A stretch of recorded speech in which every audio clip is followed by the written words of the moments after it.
עולם העסקים הוא עולם מורכב, כאשר נמצאים לפני ביצוע של פעולה משמעותית בעולם העסקים, כמו רכישה של חברה או עסק, חשוב לבצע בדיקות מקיפות. עורכת הדין נועה קריספל, מומחית בדיני חברות, מצטרפת אלינו היום כדי לעשות לנו סדר בעניין חשיבותה של בדיקת הנאותות ומהי הדרך הנכונה לבצע אותה. שלום נועה. שלום דפנה, מה שלומך? אז בואי נתחיל באמת מהי בדיקת נאותות ועד כמה באמת חשוב לבצע אותה.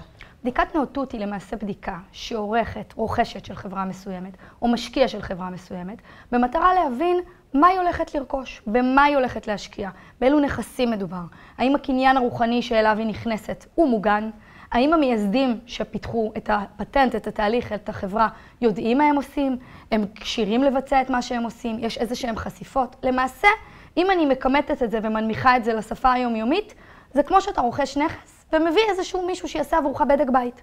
אז מה ההבדל בין בדיקת נאותות לבין בדיקה משפטית רגילה? שבדיקה משפטית רגילה תהיה סוג של בדיקה שטחית.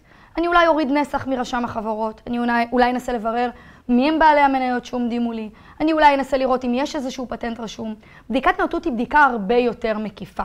היא בדיקה שצריך לדעת לעשות אותה ויש דרך מאוד ספציפית לעשות אותה.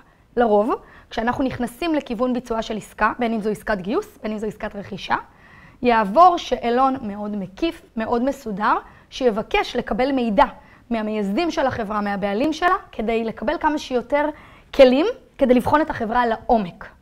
אז באמת, למה בדיקת נאותות היא כל כך חשובה וקריטית בענייני רכישה של עסק, בעיקר בעולם העסקים של היום? משהו שהרבה אנשים לא יודעים, הם טועים לחשוב שבדיקת נאותות היא שחור או לבן. אני בודק אותך, אם מצאתי שאתה עסק מעניין, טוב, קניין הרוחני שלך נקי, אני רוכש אותך, ואם לא, ומצאתי איזה שהם כשלים בבדיקת הנאותות, אז אני לא ארכוש אותך. מה שהרבה אנשים לא יודעים, זה שהקטע האמיתי בבדיקת נאותות... שזה לא שחור לבן. יותר מזה שזה לא שחור או לבן. נניח שאני רוכשת חברה, ובבדיקת הנאותות עלו לי דגלים אדומים. זה לא בהכרח אומר שאני לא ארכוש את החברה, אבל מה זה כן אומר? שאני אבקש מהחברה לגלות מצגים בצורה אחרת. מצגים זה מה שמשפיע לי גם על המחיר של העסקה, ויותר מכל, ביום שאחרי העסקה, על מהם החשיפות המשפטיות של מי שמוכר. וזה החלק הכי נפיץ בעסקה. איזה גורמים הם אלו שמשפיעים על היקף אותה בדיקת נאותות? קודם כל, כמות המייסדים. ככל שחברה היא קטנה יותר, יש לה מעט יותר מייסדים, בדיקת הנאותות תהיה פשוטה יותר. האם החברה גייסה סבב 1, 2, 3, 4, כמה משקיעים יש לי בקאפ טייבל, בטבלת הון של החברה. 3, האם הקניין הרוחני בדרך כזו או אחרת מסובך איפשהו? יש לי סכסוך מייסדים בעבר, יש לי מייסד שעזב ולא ויתר על הקניין הרוחני שלו. יש לי פטנט, אין לי פטנט, יש המון תחומים. זה תחום שהוא נורא רחב. אז כיצד באמת ניתן לקבוע מהו ההיקף הנכון לבדיקת נאותות במקרה ספציפי? מה שעושים זה הולכים ובודקים את החברה בהתחלה ברמה הפשוטה. מוציאים איזשהם פריטי מידע ראשונים כדי לראות אם יש לי עם מה לעבוד. אחרי אותו רושם ראשוני שאנחנו מקבלים, מה שאנחנו עושים זה עורכים שיחה שנקראת שיחת DD, Due Diligence, בדיקת נאותות. שהמטרה של השיחה הזו זה לרדת לפרטים היותר טכניים, זה לרדת יותר לעומק, ושם בשיחה הזו דברים צפים.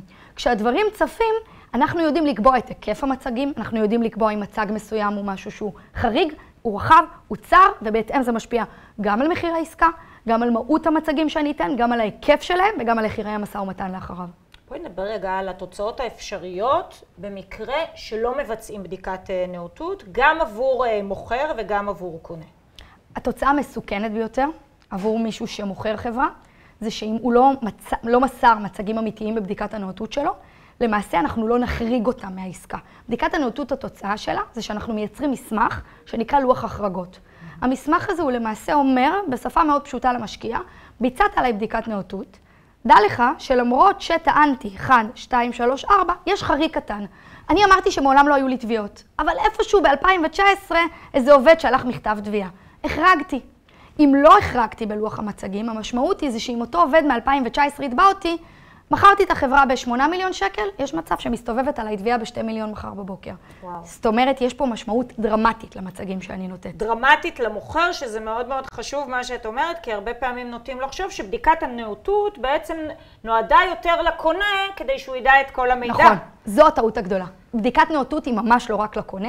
נכון, היא מסוכנת גם לקונה אם הוא לא עושה בדיקת נאותות כפי שצריך, כי יכול להיות שהוא רוכש חתול בשק. אבל היא חשובה לו פחות למוכר, כי אם הוא לא יגביל את האחריות שלו, זה יסתובב עליו.